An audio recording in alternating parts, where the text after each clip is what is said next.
Men who like to keep their morning routine simple will love these multi-for-him gummies, specially formulated with 12 key nutrients designed to support men's daily nutritional needs. Nature-made multi-for-him gummies help support muscle and bone health. It improves your immune health, and it increases your energy metabolism. With the quality you can trust, Nature-made multi-for-him gummies have no artificial flavors, no synthetic dyes, no high fructose corn syrup, no artificial sweeteners, and is gluten-free. Pharmacists around the world have recommended Nature-Made to be the #1 vitamin and supplement brand.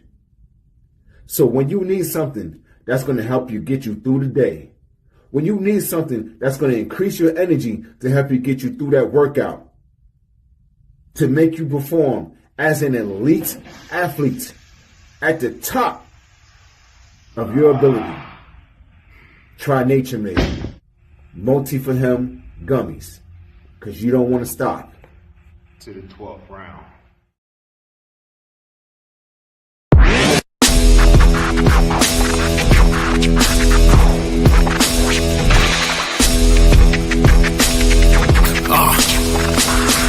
Hey, welcome to the Terror Dome. You should be heading home, cause you could bring all of your ninjas and the Technodrome. I rip right through your flesh and bone and mental capacity. Flood your mind with atrocities and copious tragedies. This dark Sabbath is a lesson in street. Behold the church of the ghetto, feel the words when I preach. Amen.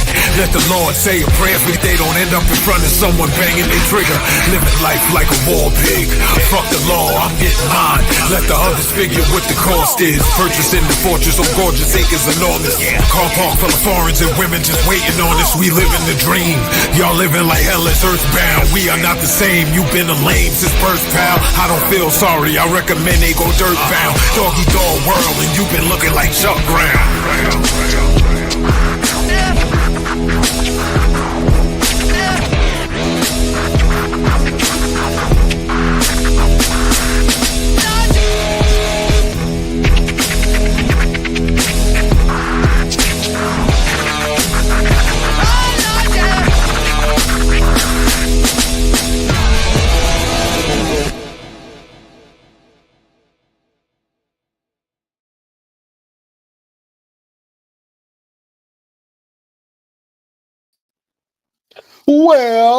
Well, beautiful people, best damn nation.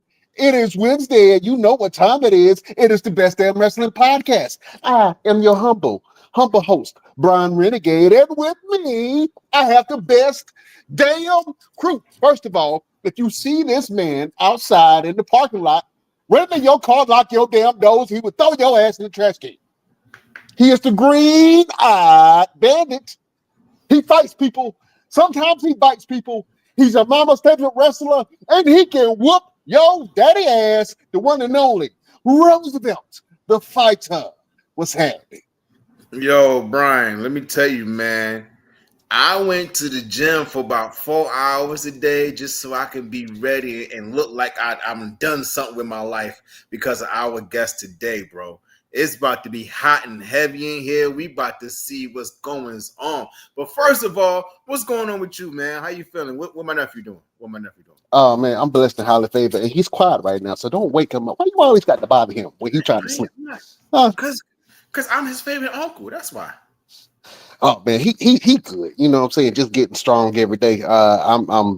I officially this morning, I meant to tell you, I put him in some wrestling moves this morning. So I F5'd him onto the pillows on the bed. You know what I'm saying? Did a mean German suplex like I guessed. You know what I'm saying? So you would have been proud of me. You know what I'm saying? But it's only for so long that I can do that before he starts to, wail on daddy. You know what I mean? Because he slapped me like a grown man the other day.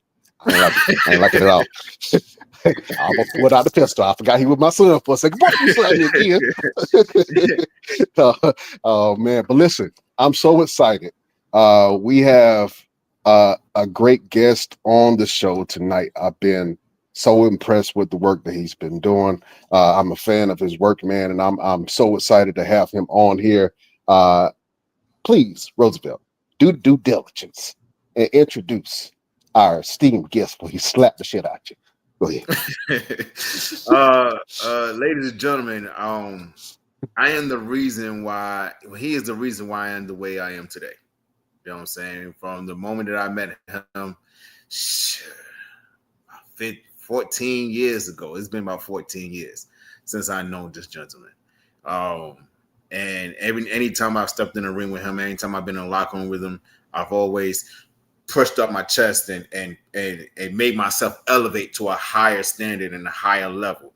You guys hear me talk about it all the time, how I'm Goku, and he is the Vegeta to my Goku. He is the Akuma to my Ryu, man. He's the utmost respected individual in the game worldwide. I don't care what nobody say. There ain't nobody in this game that would step up to this man and act like they got no sense. Everybody will walk up and like, yo, you know what? You deserve the honor. And I am very honored to introduce our guest and having one here today, Mr. Joe Black. Hey. What up, y'all? Where the fiends at? What up, man? That introduction made me want to go lift some more weights. Man. You already got muscles on muscles, man. You can't take off. You don't need no more muscles. Just a little bit. Just a little bit more. Just a little bit more. Oh man, I see you got the black Ula follow on. You know what I'm saying? The beads. Yes, sir. Got to represent. Absolutely. And just for people who were sleeping under a rock, what kind of beads are those? What do they represent? These, I mean, they've been called many things. O'Shea considers them to be battle beads, but they're literally Akuma beads because I'm a Street Fighter mark. And they represent, I guess, a lot of things to a lot of different members of the Pantheon. But to me, they just dope. That's why I put them on. Absolutely. I want to get me a pair so bad, but I don't just want to buy them. I want to be bestowed upon me. You know what I'm saying? Placed on me. You know what I mean? I got you, brother. Who I got to knock out? Just let me know. I got you in August. No worries. I got you. Absolutely, man. So let's go ahead and get started with it, man. I always ask this question, and it's different for all of our guests. But Mr. Joe Black, when did you fall in love with wrestling? Man, so I think I was 5 years old. I might have been 5 or 6. And I saw it was SummerSlam 91, I want to say. It was Hulk Hogan versus The Undertaker. And as a kid, I never liked Hulk Hogan. So, I mean, I know it's trendy not to like Hogan now. I never liked Hogan. I was always a Macho Man guy. I saw The Undertaker, and there's something about him that kind of, the mysticism drew me into it. And that's when I realized that while wrestling is dope because what you see in the ring, the theatrics that surrounds it is equally as dope. And that was the day, I want to say, when Taker beat Hogan for the WWF Championship. That was the day I fell in love with pro wrestling. Absolutely. That's a great reference point. You know what I'm saying? That's just like asking somebody, when did they fall in love with hip hop and they can pinpoint. And I remember I asked somebody, I'm gonna ask you that too, but I asked somebody that was young, and they was like, "Oh, I fell in love with hip hop listening to the Nelly's Country Grammar." I was like, "Nelly's Country Grammar? That was your first hip hop experience?" Oh man, I felt so old. I felt so old, man. But that's awesome. Well, with the Jason question that I just asked, man, it seems like you're a hip hop lover, man. When did your love for hip hop start? When I heard It Ain't Hard to Tell, I excel, then prevail. The mic is contacted, I attract clientele. When I heard Ain't Hard to Tell by Nas as a kid, I didn't understand what that brother was kicking at the time, but it just sounded, just the cadence, the rhythm, the lyrics, just sounded so dope. And ever since Nas introduced me, my father was like, yo, if you listen to Nas, you should listen to Rakim. And from Rakim, it went to Ice Cube. From Ice Cube, I was introduced to Bone Thugs and Harmony and, Outkast. I think the first song I memorized was Gangsta's Paradise by Coolio. And then I was introduced to Tupac. And when I was introduced to Tupac, I fell head over heels in love with hip hop. Absolutely. So you got some great reference points from hip hop. You know what I'm saying? Let me ask you a question along that same note, man. Who do you feel like is the most underrated lyricist in all of hip hop? Inspector Deck from Wu-Tang Clan, easily, Okay. easily. Okay. And if you don't believe me, Yeah. go listen to that Triumph verse. Mm-hmm. Yeah. Go listen to that. Exactly. Yeah, I Exactly. did that. I did that. Uh, Absolutely. Go ahead, Roosevelt. Running back to professional wrestling, when and where did you cut your teeth? It was CWF Mid Atlantic in Burlington. I was working at Walmart. I was in school at the time. I was working overnight stocking at a Walmart in Greensboro, North Carolina. I met a cat named Eric Royal. At the time, I did not think I didn't know, I was completely ignorant to how wrestling worked. I didn't know there was pro wrestling schools you could attend, and I didn't think there'd be one in North Carolina. He told me he was going to start the one in Burlington. I tagged along to a show. It was Sumner Civitan. It was literally right down the road from my mom's crib. It was at a park. I got to set up the ring. I got to step into a ring. And ever since then, since 2008, I've been along for the ride. But, it started with CWF Mid Atlantic and Burlington. Hmm. Absolutely. You mentioned on other shows people that you've had the opportunity to kind of learn from, and one of them was the individuals you just had an amazing match with, and that was Mark James. And Mark James has also mentioned you when we had him on as a guest. Talk about the influence Mark James had on your professional wrestling career. Oh, sticks. Um, well, one of my OGs is William Huckabee, and Huckabee's OG was Mark James. So I met Mark James long before I met William Huckabee. But when everybody was flocking towards, Trevor Lee or, Andrew Everett or Ced or Caleb Conley, Mark James pulled me to the side and said, I see what you're trying to do. I can see the passion. I can see, where your head is. Let me help you along with the technique. Let me make sure that your head stays in the right place. And the way that people like me have to learn sometimes, because I got a lot of pride, and sometimes I'm very rebellious, he kicked the shit out of me for years. And eventually, it really sunk in. So, Mark James, under his tutelage, I learned not what to do in wrestling, but why I should do what I do in wrestling. And that why sometimes is the bridge that helps you get to wherever you're trying to get to. And because of Mark James, I learned my why.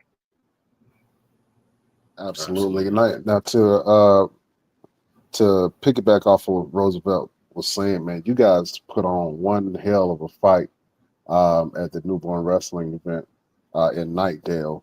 And what I remember most about it is the promo that you cut after that. And I'm gonna tell you to your face, that was one of the best promos that I've ever seen.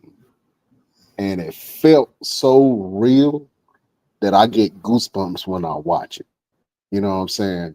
And man, if you would allow me, I just want to play a little clip of that, and I just want to get your response off of that real quick. Is that cool? Yes, sir. All right. This is the part. Excuse me, fellas. I don't mean to break up. I don't mean to break up the collaboration. This is the part where I say something like, with a tear in my eye, and I gloat and I brag about how glorious and great a moment this is. But Mark James, you got something right.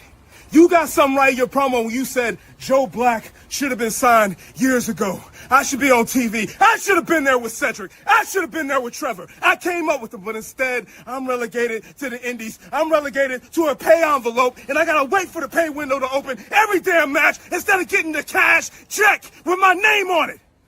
You know how much I lost this year, Mark? I know you probably don't know. I don't talk about my struggles. I'm about to be homeless next month. I don't even have a car to get to my bookings next month. The one thing I really cherished about this world, I lost because of my pride and my arrogance. So you damn right, I should have been signed, but I'm not. Best years are behind me. So with that being said, if I can't be on the TV, if I can't be betting model chicks, then I'm gonna take over the independent scene and I'm gonna burn this bitch to smoldering ash in my footfalls. Because now it's not about glory. Now it's not about brownie points. It's not about proving anybody right or proving myself wrong. It's about making as much money and causing as much bedlam as humanly possible, because I'm fucking miserable and I want the world to feel my pain. Do not appeal to my heart, because the beasts have already devoured it. Savvy? Shit. That was all one. Man, made me feel something. And see, that's something that you cannot say is a promo. A promo is something that you're promoting something for fans to come and see. That was Joe Black. You know what I'm saying? Like, that's something that when he says I should have been on TV, that's something they need to have on TV. If they want to make some money, you put something like that on TV. Because you're going to have people be like, you know what? I believe every damn thing that man said. So whoever he get in the ring with, I hate it for him. And the biggest thing, and I know I don't want to take too much time from Joe, but the biggest thing is whatever he says, when you see him in the ring, it follows. It follows. It's not like he's talking big and then you get in the ring with him and it's like,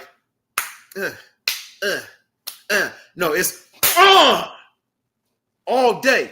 So yeah, honor to you, bro. Honor to you. Absolutely, man. What made you cut that promo? And it was a lot of passion in that. You could feel that. What are your thoughts on that promo? I heard Shock G, rest in peace, Shock G from Digital Underground. He was like describing different rappers and their flow and their cadence, and how Slick Rick and Nas rap from the nasal palate, and how Biggie was like a jazz singer, how he rocked with the beat, and how Tupac, when he rapped from his gut, kind of like how Martin Luther King would speak from his gut.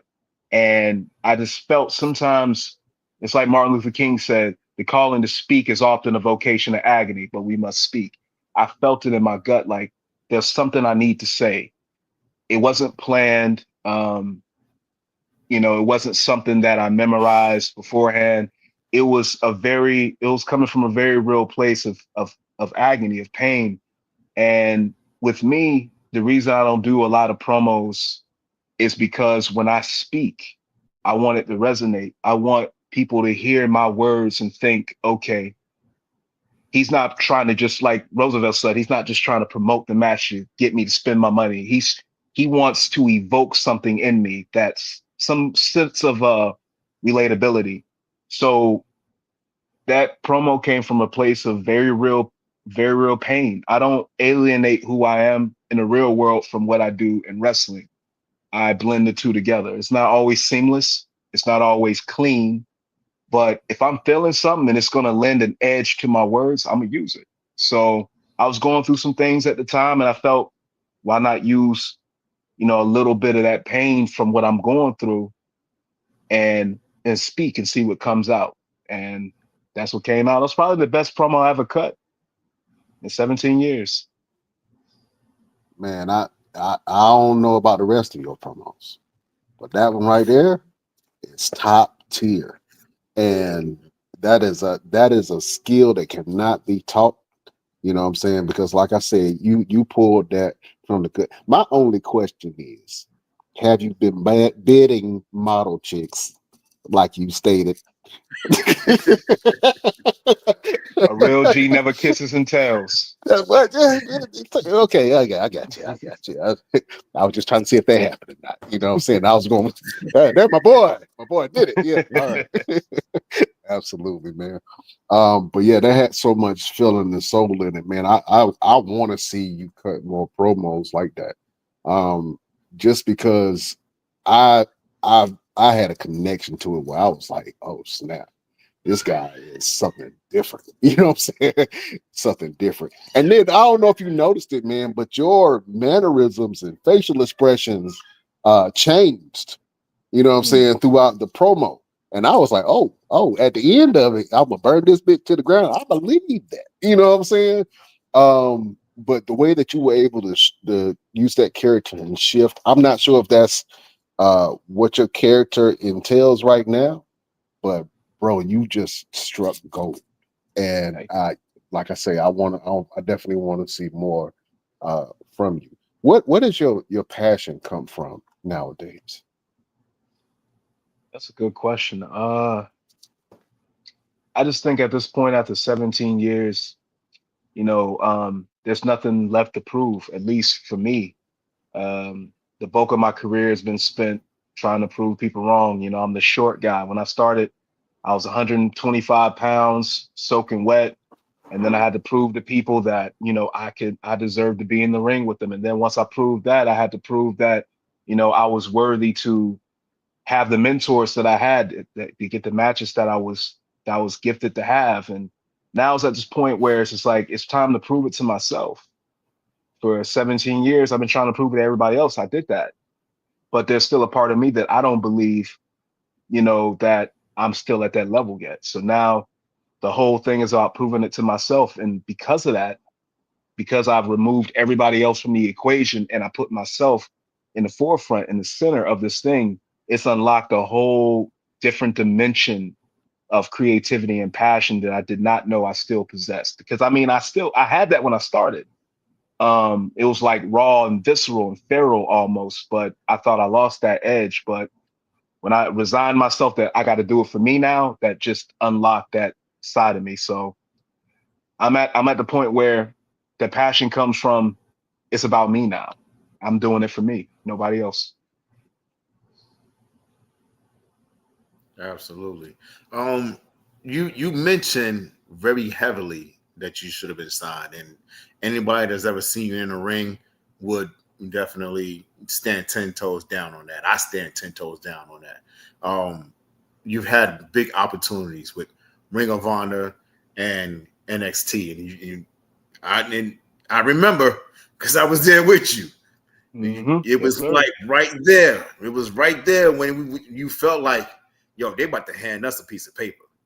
You know what I'm saying? Tell us, what was that feeling like, having those opportunities of doing those travels for Ring of Honor and getting so close, and then the shit just hit the fan? I'll tell you, the coolest thing for my Ring of Honor travels is two things. The first thing is me and you were in the car going down to Florida, and we were late. And the second we walked into the building, the first face we saw was Jay Lethal. And Jay was like, "Oh, Vic, Joe, glad for you guys to finally grace us with your presence." And it's just like, for me, I kind of marked out inside. I'm like, yo, this is Jay Lethal. And he knows our name. Like, that's dope. And then the second cool moment is I shared the locker room with Jushin Thunder Liger, and it just tripped me out. It was dope because Steve Corino, both of our OG, he believed in me enough that I didn't even have to pay for the Ring of Honor camp. He introduced me to Kevin Kelly, and Kevin asked me, "Are you coming to the camp?" And I just moved down to Atlanta. I had no money, and I told him yes. And to me, I'm like, I don't know where I'm gonna get the money from. I don't know how I'm gonna get there. And I said, "Yes, sir, I'll be there." And he said, "Don't bullshit me." And I doubled down, said, "I'll be there." And Steve said, "Don't worry about it. Just show up." I showed up. Anyone who's done a Ring of Honor camp, they have world champions, former world champions, some of the greatest wrestlers in the world now. Was my panel. I did a match, and they said yes or no, and everybody said yes. And for me, I really thought at that moment, I'm in the door. I'm getting checks from Sinclair Broadcasting with my name on it. People are looking at me crazy because the other extras, they ain't getting paid, but I am. I'm being told don't help with the ring. I'm thinking like I'm getting there. Steve told me, I'm gonna get you in the top prospect tournament. They did a show in Center Stage, and that was supposed to be. I had a match. It was me, John Skyler, Corey Hollis against the Kingdom, and that was my coming out party, so to speak. And the first thing I did was the last thing I did. I took a triple power bomb on the floor, and that was it. And I have my theories about why that happened. But, one of the first faces I ran into was Shane Taylor. And Shane, because he could see that I was a little upset. He said, the only thing people are going to remember from that match is that powerbomb you took. So, once Boss Carino went to NXT, I kind of figured like that was probably going to be it at Ring of Honor. The NXT stuff, it was just cool for me to meet Shawn Michaels and have Matt Bloom track me down to tell me thank you for taking care of, the guy that they were trying to put over at the time. And that was just a cool experience. I didn't really expect too much from that, but it was cool to have a tryout in the SmackDown ring. It was cool that I got to do it with James Drake. It was even cooler that James Drake and me got pulled aside by AJ Styles, who was watching. He didn't pull anybody else to the side. He pulled me and James Drake to the side. I won't say what he told us, but he dropped some gems on us, and I'm sure that helped James get the AEW.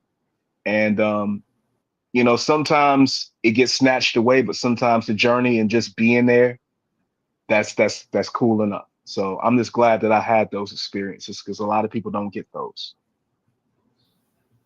Absolutely. Don't worry, man. I see something is changing for you. I don't know if you, and this is coming through me. That's why I'm saying it. Something is changing for you, and there's a shift that's going to happen where there's going to be a lot of eyes on Joe Black. You know what I'm saying? And I don't know what it is. We got something about this show. Like every time somebody, right before somebody come on or right after, am I lying, Roosevelt?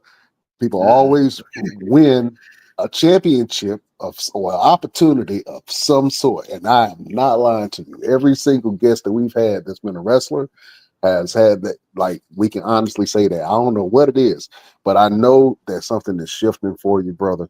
And like I said, I'm a fan ever since, I saw Eyes and I was like, oh, this guy is really going at it, man. So kudos to you and all your hard work and your journey is not over. I think that it's really just beginning. Thank you for that, King. Appreciate that. Yeah, absolutely, man. Talk about the Pantheon real quick, man. I think that you brothers are doing something that I've never seen before, and there's a momentum and an air about being in the Pantheon and how you guys are taking over the independent scene, man. Can you talk about your group real quick? It's crazy to me because when I first started wearing some beads, they were much, Roosevelt probably remembers they were much smaller than this. And I just found them on Etsy because Steve Carino told me, hey, find something that makes you stand out. I was wearing like a shamag around my waist because it just looked different, made me look tribal, sort of. He said, find something that complements that look. And I was scrolling through Etsy and I found Akuma beads, and that's what they were named. And like I said, I'm a Street Fighter mark. I was like, Akuma, yeah, that's my favorite character from Street Fighter. I'll get them. And I started to wear them. And then gradually they increased in size. And then I had a match with O'Shea Edwards in Mississippi, and it's something that compelled me at the end of this match. Like, this kid's gonna be something. It's a quality in him that I can't really put my finger on, but I just gave him the beads instinctively. It wasn't something that I planned to do. I just said, hey, you'll be able to take these places I'll never be able to take them to. So take them and make it your own thing. And it didn't really become a thing with bequeathing the beads to someone until I wrestled Timmy in Viral Pro Wrestling here in Georgia. And I gave him the beads before the match. And I said, I just came back from a torn Achilles. At that point, I was on my victory lap. I was just finishing things up. That's why I told myself. I gave him the beads and said, yo, I love you. You've always been the guy that I felt like, was going to be the future of what we do. And he just kind of stood there, and I let him have his moment. And I didn't know at the time why that meant so much to him. And there's a picture that I'm have to find where at the end of the match, I put the beads on his neck again, and there was an eruption of emotion from him. And that let me know there's something to this. There's a power in this that maybe I don't see because I just wore them for fashion, but maybe these people see. And then the next thing you know, you got Alex Kane, you got Jackson Drake, you got Lee Kenway, you got Merrick Donovan. It takes on a life of its own to where I got guys like Robert Martyr, who's in Japan right now, saying, what do I have to do to get those bees? I got young kids from WWA 4 down here in Georgia saying, hey, when can I wrestle you for these? And I'm just kind of like, it's taking on a life of its own. So the fact that I was able to kind of do something haphazardly and it created a culture over Femi and NXT, you can't tell me brother ain't see me rocking these or O'Shea or Timmy and say, that's dope. I'm gonna try to do that too. It's taking on you. We even got imposters, guys that I've never met before. O'Shea will send in the group chat, do you know this guy? And I'm like, I have no idea who that is. It's people wearing beads, and I don't care. I think it's dope. So I created a movement, and to me, that's the coolest thing ever. And it's a group of guys that Alex Kane is the highest ranked independent wrestler in the world. You know, he was the MLW world champion, and he represents the brand. There's people that never see me work, but they know me because they know O'Shea, they know Alex, they know Jackson Drake, they know Tim, and it's cool. It's that's my legacy, and it's a really cool thing. That is a really cool thing. I when I first saw O'Shea and Trayvon Ali, I call it the Black Ulafala, and that's what I really feel like it is. I think whenever you give somebody those, it's an acknowledgement of their hard work and their grind and their talents. You know what I'm saying? And then it's bestowing culture onto that person. I say, hey, I want you to carry this culture of strong independent wrestling and have this air about you when you wear these. I'm serious. I'm gonna get me some damn Ulafala beads. I don't care if I'm gonna have to talk. I'm gonna have to talk to my wife. Like, baby, can you give me some Ulafala beads for Christmas? And I'm gonna be rocking them. But you know, and to all the imposters, I told I don't know which one of y'all told. I said, man, this need to be an exclusive club. Anybody that's wearing them, they need to come through y'all first. You know what I'm saying? Or else, you know, yeah, or you know, some teeth need to be missing. That's pretty much the only option. Straight up. Yeah, but that's awesome that you guys started that lineage, and you know, I'm excited to the new members that you decided to bring on, man, because it's one thing to be a talent, and it's another thing to recognize talent. Where does that eye for recognizing new talent come from? It's a feeling, and it's usually an inescapable feeling. For example, I was doing an Atlanta Wrestling Entertainment show, and you know, Murder One, he allowed somebody to rap during intermission. And he's probably gonna get mad that I'm bringing this up. Nobody was listening to this kid rap. Nobody cared. Everybody was buying beer, buying liquor. No one listened to this guy. And he told me one day I'm gonna get in this ring and you know I'm gonna do this thing. I wrestled him at the gaming convention down here in Atlanta too. I shook his hand and he told me, you know, I'm gonna take that picture and I'm gonna frame it because that moment means something to me. And eventually, you know, he wrestled Trevor Lee in Atlanta Wrestling Entertainment. Trevor's one of my, you know, old road dogs. He held his own because Trevor wrestling him, that's a different league, you know, and he was able to survive that. So I got in the ring and I put these around his neck. And that guy's Carly Bravo from AEW. He's a member of the infantry.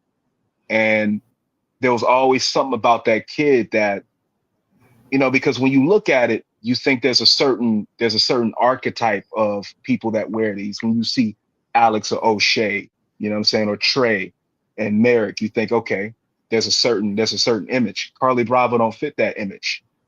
You know, the traditional brolic black big dude, you know, Carly, you know, he waffle colored, you know, it's Carly Bravo. But he has that spirit. It's a spirit. And I always feel it. So I always know who's going to get these beads at some point. But don't know when, but I always know who. That's why it usually kills me when these younger guys are like, what do I have to do? And I'm just like, man, you just don't evoke that spirit. But that's all it is. It's a feeling. Absolutely. Let's talk about your upbringing real quick, man. Where'd you grow up at? And what was your stomping grounds growing up? I was born in Sacramento, California. You know, both of my parents were in the Air Force, but I grew up in High Point, North Carolina / Greensboro, North Carolina. Graduated from Smith High School in Greensboro. It's going to be right down the street. from Four Seasons Mall. I used to skip class and go to Four Seasons Mall. That's why that show that's happening is so dope to me. But yeah, I'm a North Carolina boy. Most of my family on my mom's side, they're still in North Carolina. I was raised all over the world. My little brother was born in Germany. I've lived in Korea for a little bit, been all over the place. But, North Carolina, PD Pablo, raise up. Absolutely. You just mentioned the show that we putting on August 17th at the Four Seasons Mall. Tell us what that means to you to be able to go to an inside Four Seasons Mall and wrestle, and I'm sure you're gonna have a lot of family coming through. Like, what does that really mean to you? You hear people talking about Madison Square Garden, how or Korakuen Hall in Japan. There's certain landmarks that mean something to these guys. Four Seasons Mall, like I said, I would skip class and go to the food court. First time I had bourbon chicken was at Four Seasons Mall. I met, a girl I was with for 9 years at Four Seasons Mall. I discovered I was lethal on the sticks when it came to Tekken 3 in Four Seasons Mall. I got a lot of my gear. I used to go to FYE, and I'm gonna show my age here. There used to be machines, young kids listening to this, and you would scan the CD's barcode, and you would be able to listen like 30 seconds of each of the tracks. That's how you knew what was dope back then. We didn't have Spotify, so I would spend hours there listening to like Big L and Cormega and just listening to music. So to be able to wrestle in that place. To me, that's my Madison Square Garden. I grew up in that mall. A lot of great moments created in that mall. I'm at the game in that mall.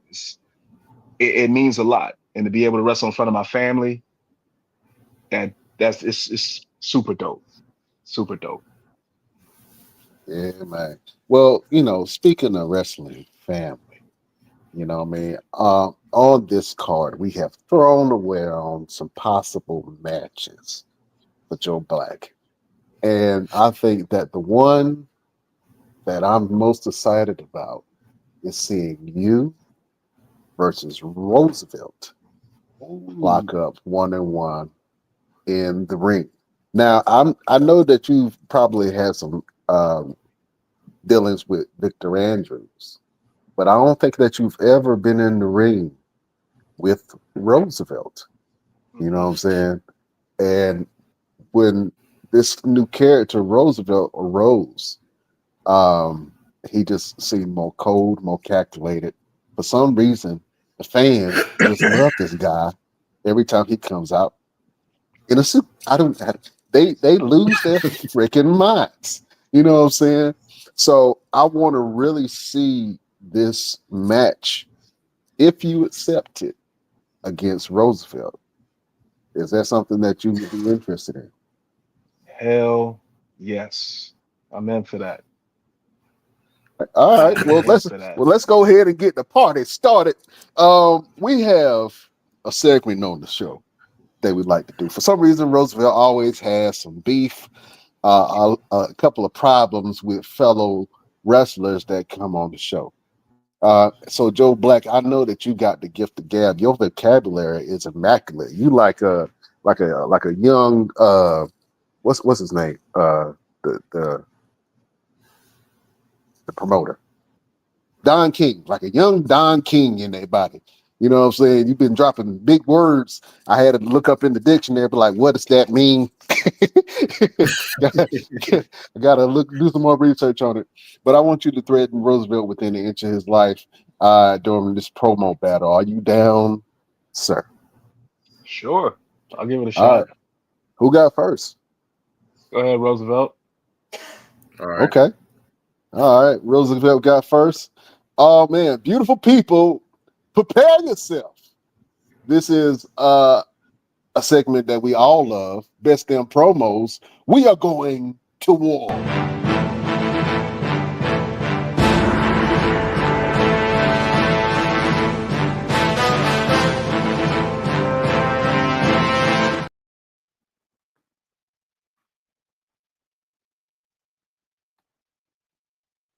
You gotta unmute.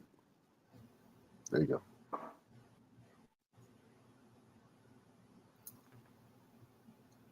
For the longest time, Joe,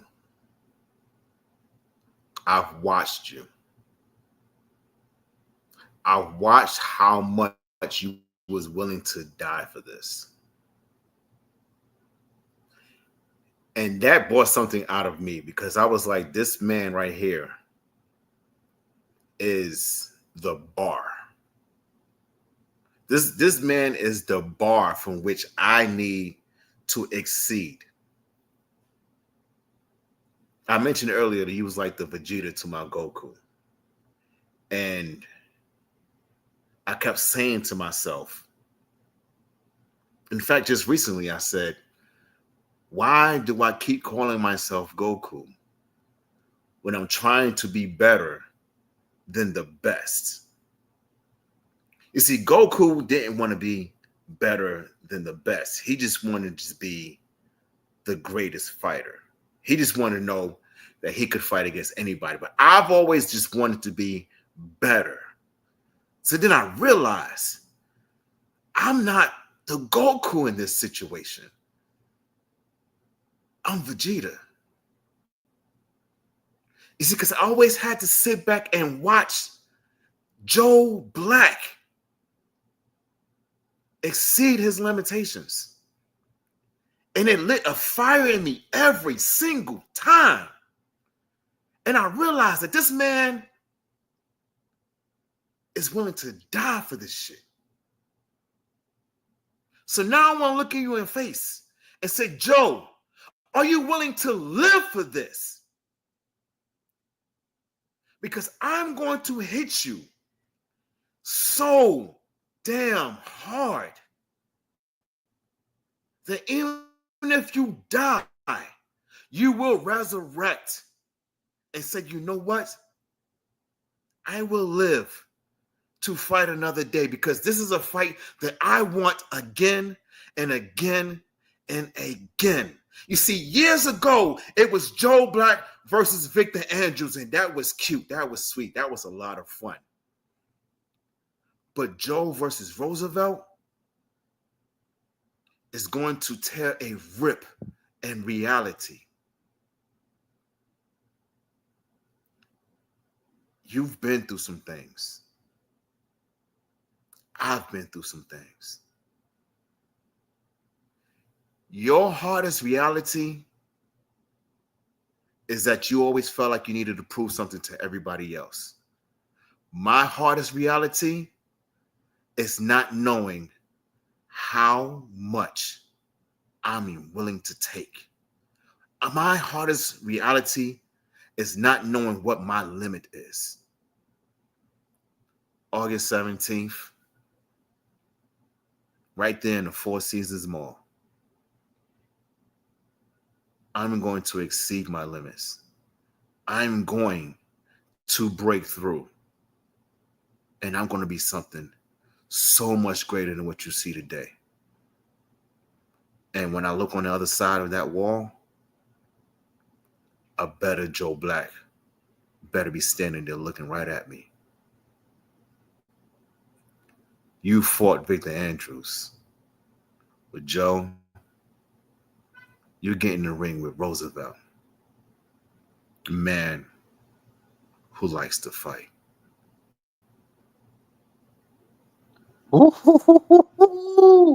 Oh man, this getting spicy in here. Oh man, Joe Black, what you got?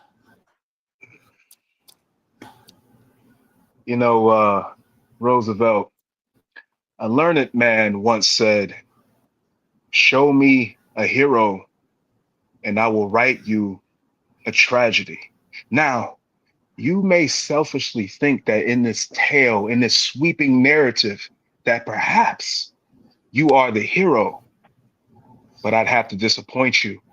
The hero is me. I've been penning my own tragedy for 17 long years. I've lost years of my life because of this. I've lost family ties because of this, relationships. I've lost peace because of this.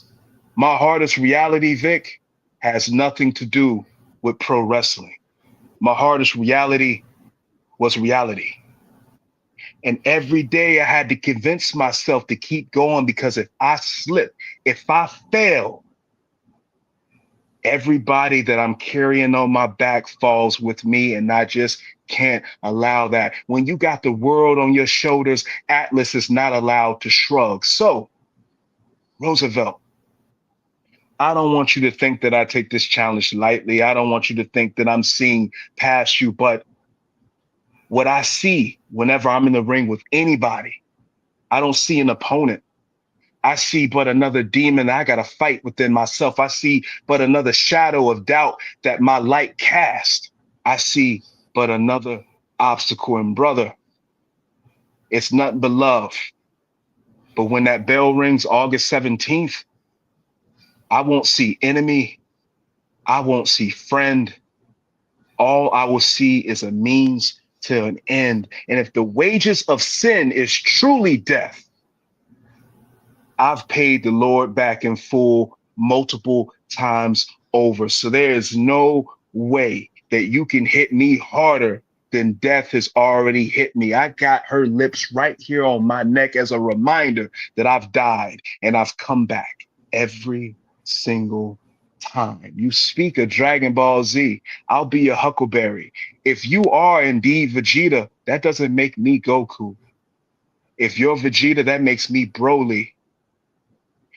If you really want to take it there, if you really want to test your limits, if you want to exceed your limits, you know what you got to do. You got to be beaten to the brink of death. And if you survive and come back stronger than you are now. And I will be that inspiration to get you beyond that threshold, because when the bell rings, brother, I don't become Joe Black.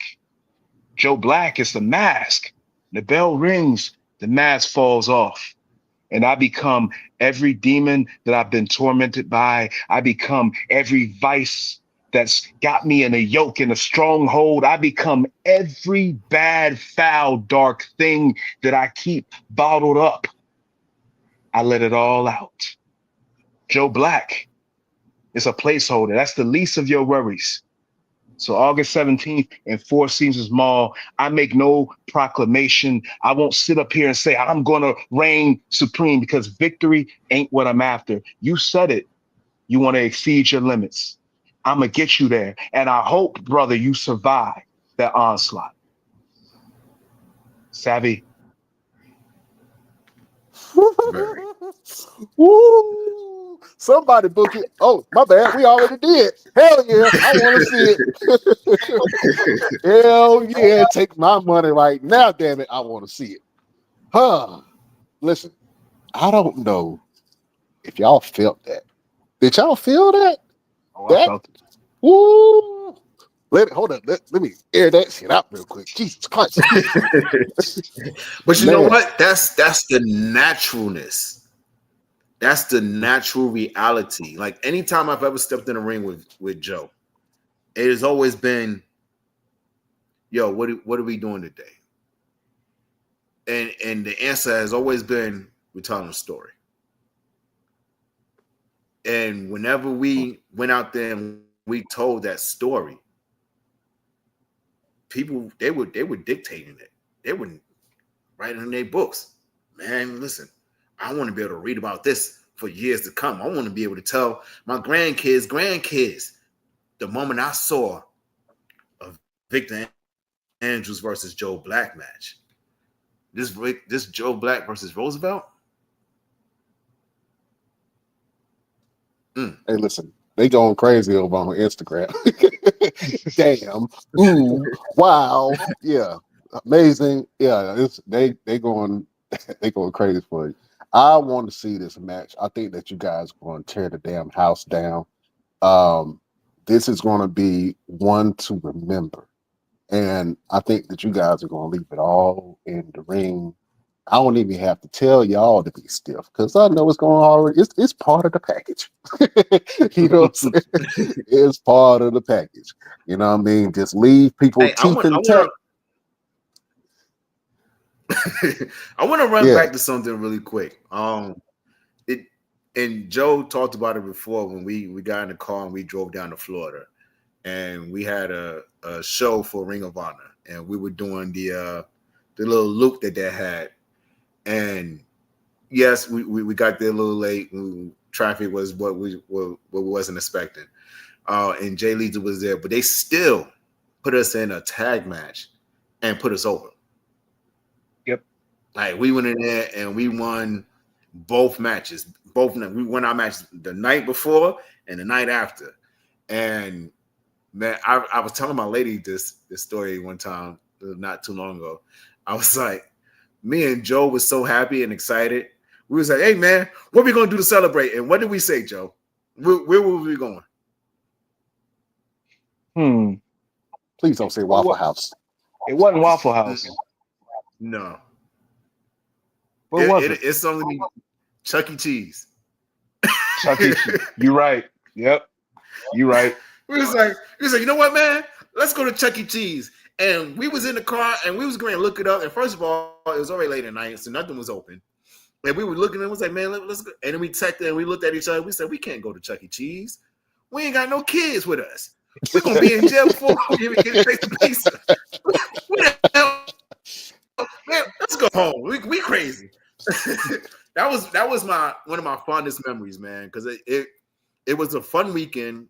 We went out there and we showed out. And the first night it was a tag match. It was me and Joe versus Chuck was a clown and I can't remember the kid's name, but he was one of Jay Little students. Not Fox. Vineyard. It wasn't Fox. Fox was in the 3-man. The next night. Yeah, you're right. The night before was I can't remember the kid's name, and I hope he's still wrestling.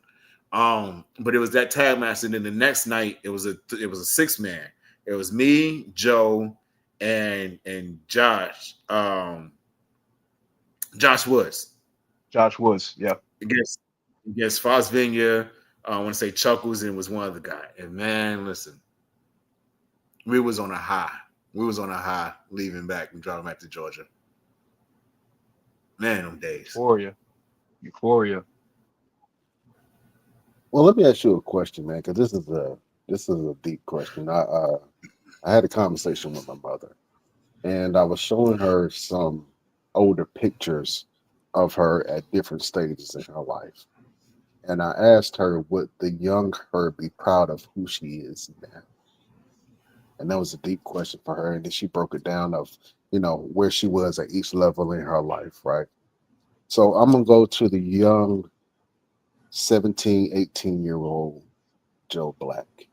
Would that Joe Black be proud of the Joe Black that you are today? I'm going to take it back even further to the 7-8-year-old Allen, Allen Jr. I went through a lot of stuff as a kid, you know what I'm saying?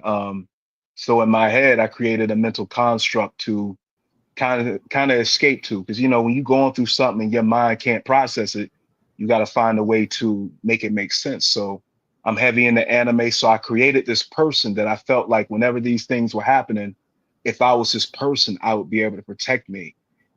The deepest shit about this is I literally became that person.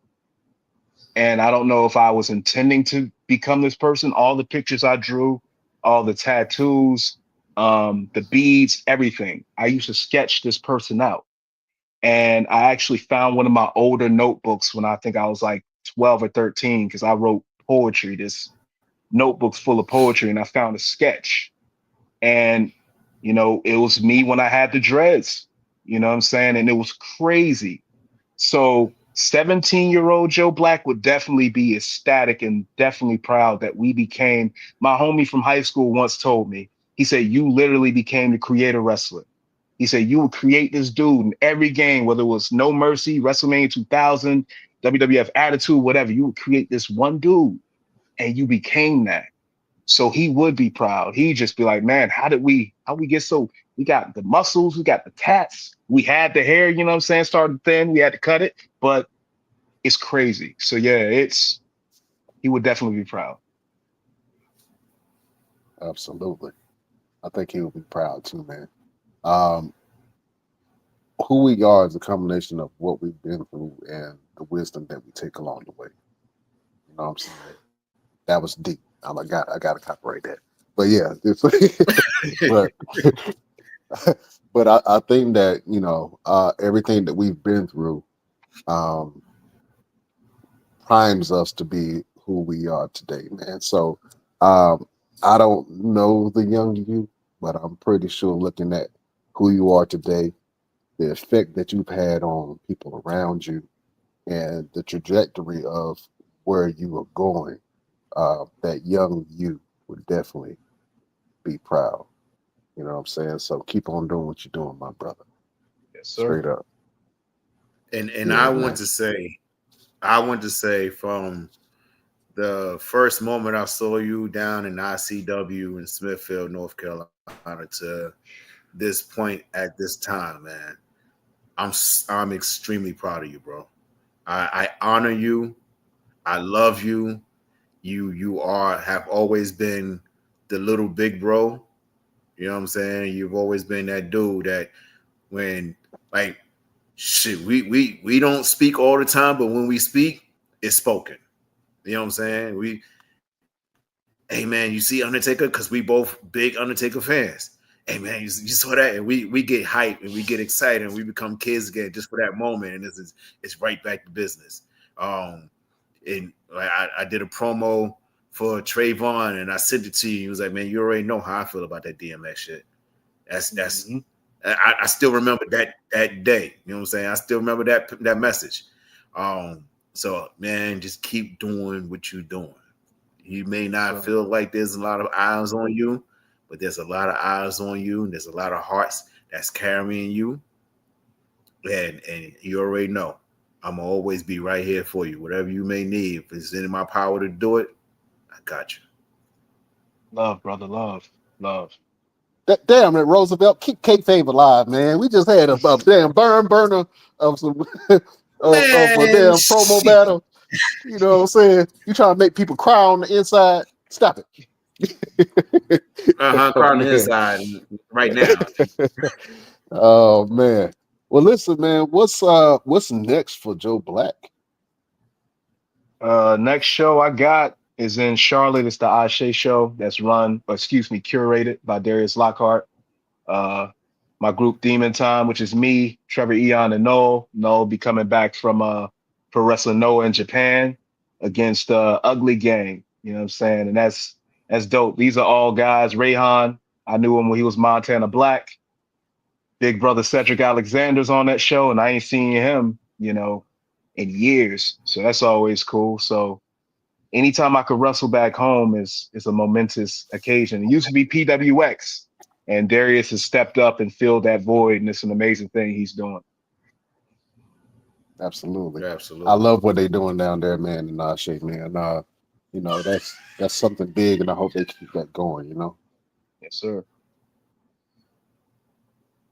Yeah, man. Well, listen, I gotta plug the show real quick because we've been talking about it. So for the people who don't know, we have. Hold on, let me get closer to the camera. Clean my damn mess. We have booked the largest mall in North Carolina for a wrestling and gaming expo. There will be live wrestling. There will be food. There will be entertainment, a fan zone, meet and greet, sign-ins, everything that you damn need for a good time.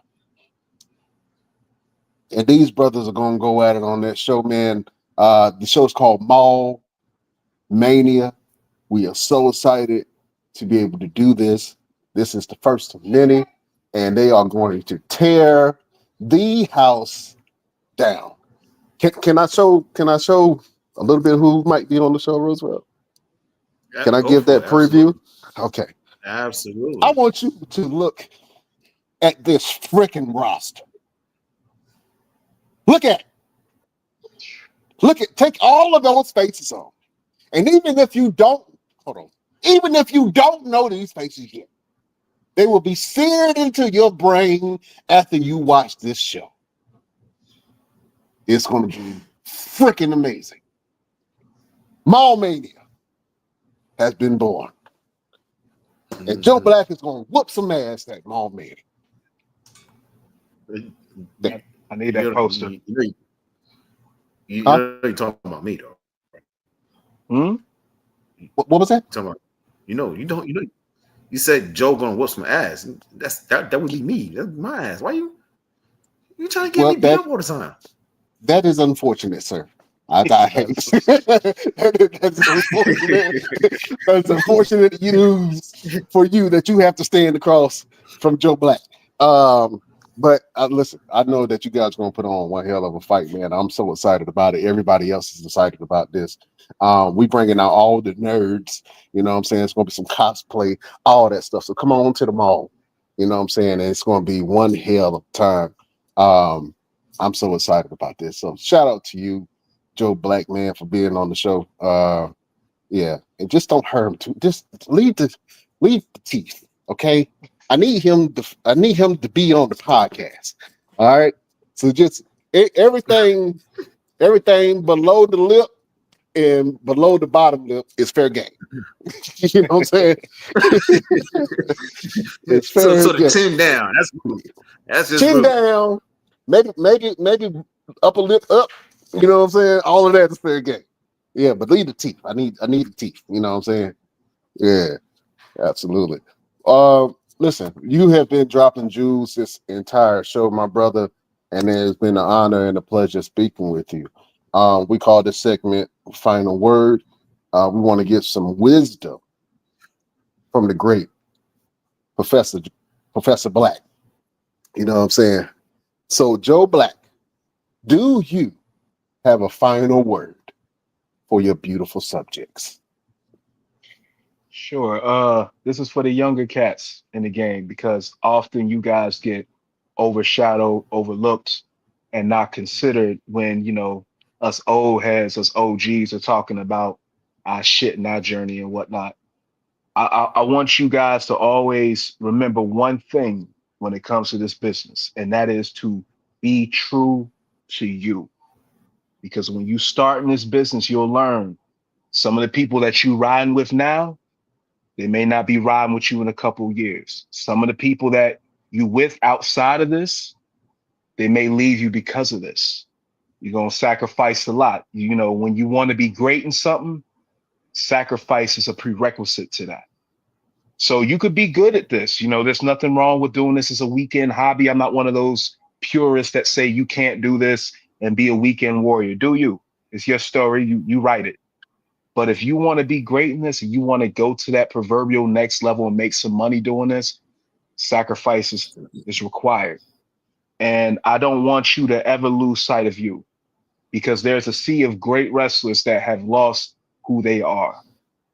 There are a lot of people who sacrifice what makes them to acquiesce to somebody else's vision or version of them.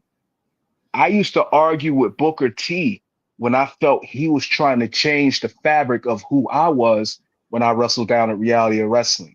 We would argue because to me, I can't change what I am. Even if you got 2 Hall of Fame rings and you've made money doing this, that's cool.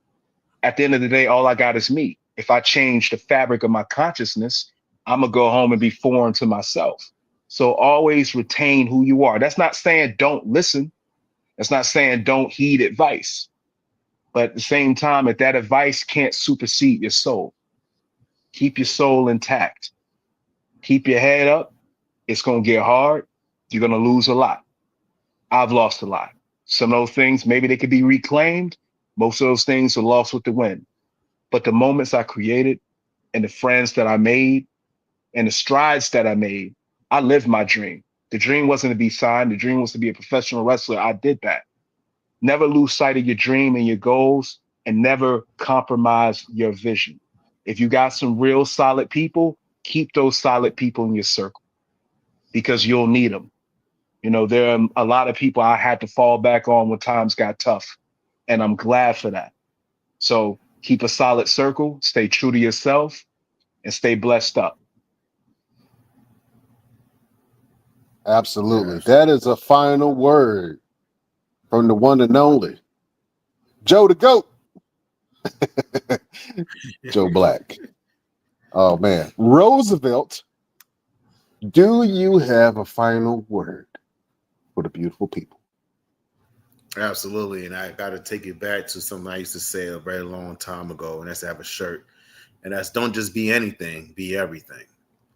I remember there was a time when I first started wrestling, and we used to say, "Man, you can't model and act and do the boxing and wrestle. Like you can't do all that." And I asked them why, and so you got to pick one, and I did it all. And not only did I did it all, I made the front covers of magazines. I've gotten lead roles in movies. I have a movie out on Tubi. I'm working on some more. I was traveled around the U.S. at the time. Now I'm traveling around the world, and I was knocking dudes out whenever I needed to. But I was able to do everything that I wanted to do because I knew I could do it. I didn't allow anybody to put a limit on me because I knew I didn't have any limits. And if I did, I was going to exceed it.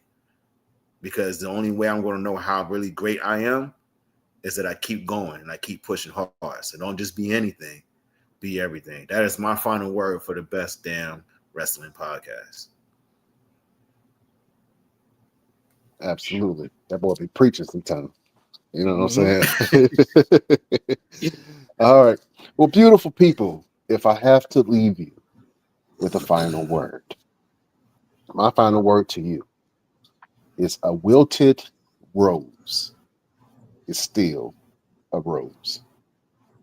Sometimes we feel like the things that we've been through and when life beats us down that we lose our value.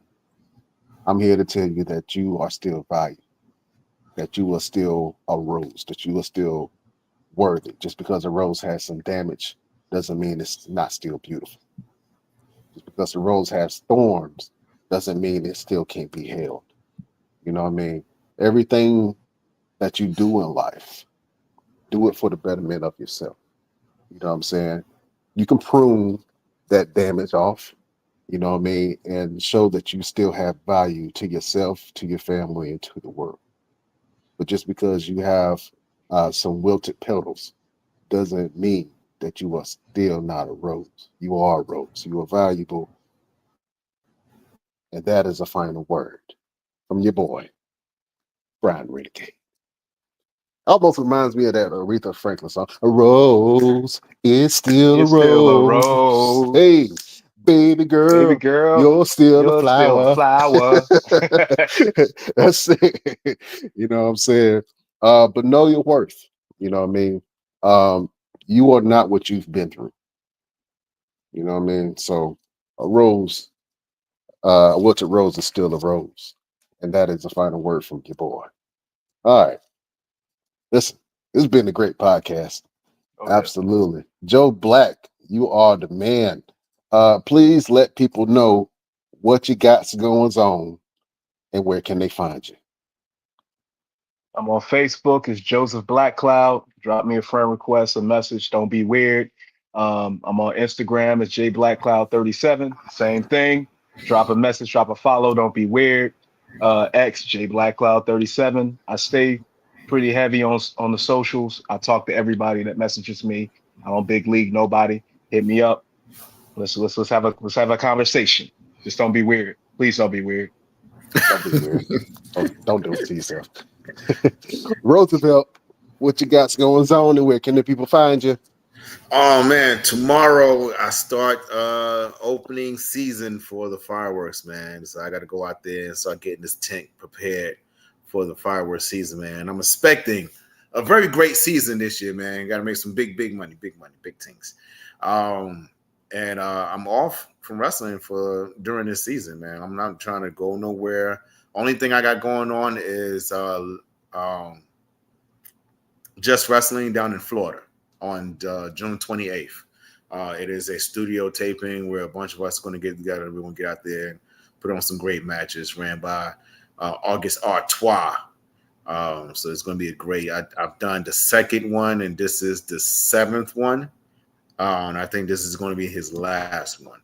So I'm excited to go out there and do that. All these great Talent is going to come from all over the U.S. and get out there and get busy, man. And of course, we're getting ready for this big show in August 17th, man. So big things is coming. I got the travels for going to Texas on the first weekend of August and the first weekend of September. Of course, you guys already know where you can find me at. Go to my TikTok. Man, I need more followers. I got over 10,000, but now I'm trying to get to 15. We set goals and reach them. So follow my TikTok, official_Mr. Everything. I got some new workouts that I'm throwing up there. And we got a workout program that we already put together too. So you guys stay tuned for that.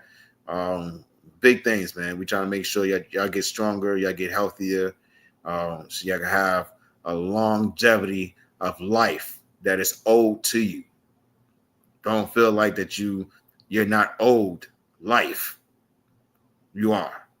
As long as you're willing to live it, you are owed what God has given to you. So make sure y'all tune in, type in, check in. Y'all already know.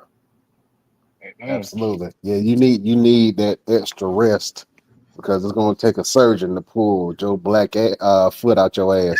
And so I'm gonna do. Yeah. Soon as I get out the ring, I'm coming right after you. I'm coming for you.